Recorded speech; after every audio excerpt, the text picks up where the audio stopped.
بسم اللہ الرحمن الرحیم۔ السلام علیکم میرے پیارے عزیز دوستو۔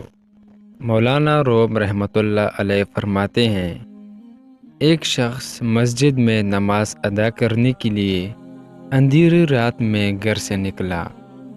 اندھیرے کی وجہ سے ٹھوکر لگی اور وہ منہ کی بل کیچڑ میں گر گیا۔ کیچڑ سے اٹھ کر وہ گھر واپس گیا اور لباس تبدیل کر کے دوبارہ مسجد کی طرف چل دیا۔ ابھی چند قدم ہی چلا تھا کہ دوبارہ ٹھوکر لگی اور وہ دوبارہ کیچڑ میں گر گیا۔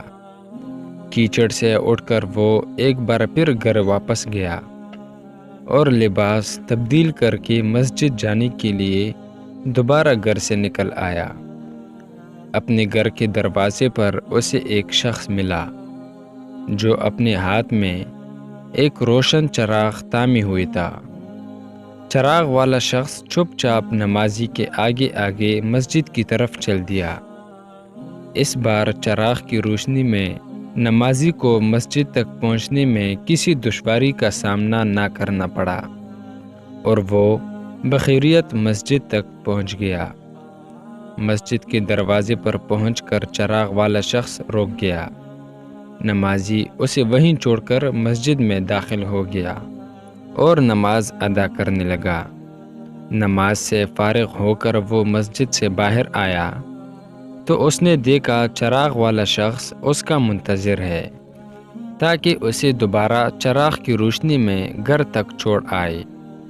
جب نمازی گھر پہنچ گیا تو نمازی نے اس اجنبی سے پوچھا، آپ کون ہیں؟ اجنبی بولا، سچ بتاؤں تو میں ابلیس ہوں۔ نمازی کی حیرت کی انتہا نہ رہی۔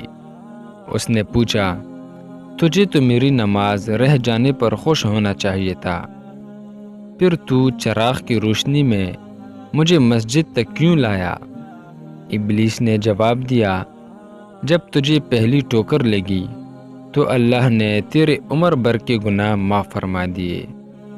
جب دوسری ٹھوکر لگی تو تیرے سارے خاندان کو بخش دیا۔